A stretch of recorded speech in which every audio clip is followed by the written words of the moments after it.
గుర్తుపెట్టుకో, సందీప్ రెడ్డి వంగ. పో. Hi guys, 2 days నుంచి సోషల్ మీడియా ఓపెన్ చేస్తే చాలు సందీప్ రెడ్డి వంగ గారి ట్వీట్ అయితే వైరల్ అవుతుంది బాగా. ఆ ట్వీట్ చూశాక నాకు ఒకటి అనాలనిపించింది. ఏంటిదంటే అది గుర్తుపెట్టుకో, సందీప్ రెడ్డి వంగ. పో. సో ఈ గోలక స్టోరీ ఏంటంటే, సందీప్ రెడ్డి వంగ గారు స్పిరిట్ మూవీ తీస్తున్నారు ప్రభాస్ గారితో.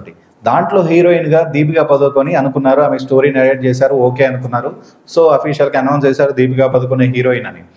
ఒక్కసారిగా ఏమైందో, దాంట్లో దీపికా పదుకొని తీసేస్తున్నాం, తృప్తి త్రిమిని రీప్లేస్ చేస్తున్నాం, అదే యానిమల్ సెకండ్ హీరోయిన్ కదా, ఆమెను రీప్లేస్ చేస్తున్నాం అని చెప్పేసి అనౌన్స్మెంట్ చేశారు. దీపికా పదుకొని గారికి ఒక మీడియా ఉంది, అంటే ఆర్టికల్ రాస్తూ ఉంటారు, వాళ్ళు డబ్బులు ఇచ్చి వాళ్ళకు అనుగుణంగా రాసిపించుకుంటూ ఉంటారు. సో ఒక పింక్ మీడియా అని ఒకటి ఉంది.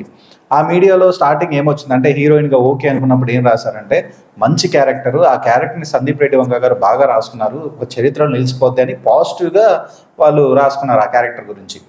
ఎప్పుడైతే ఆమెను తీసేశారని ఒక అనౌన్స్మెంట్ జరిగిందో, ఆ తర్వాత ఇంకో ఆర్టికల్ వచ్చింది. ఏమని వచ్చిందంటే, అసలు ఆ క్యారెక్టర్ చాలా బోల్డ్ క్యారెక్టర్, ఏ రేటెడ్ ఫిలిం, ఆ ఫిలింలో యాక్ట్ చేయడానికి ఏమీ లేదు, అంటే రొటీన్ స్టోరీ అది, అందుకని నేను తప్పుకుంటున్నాను అని చెప్పేసి ఒక ఆర్టికల్ వచ్చింది. అది సేమ్ మీడియా ఫస్ట్లో ఒకలా రాసింది, తర్వాత ఇంకోలా రాసింది అనమాట. సో ఎప్పుడైతే ఆ ఆర్టికల్ వచ్చిందో, సందీప్ రెడ్డి వంగ గారు ట్వీట్ వేశారు. సందీప్ రెడ్డి గారు వంగ ట్వీట్లో దీపికా పదుకొని ఆయన పేరు అయితే మెన్షన్ చేయలేదు. సో ఆమె పేరు మెన్షన్ చేయకుండా ఇండైరెక్ట్గా ఆమెకైతే కౌంటర్ అయితే వేశారు.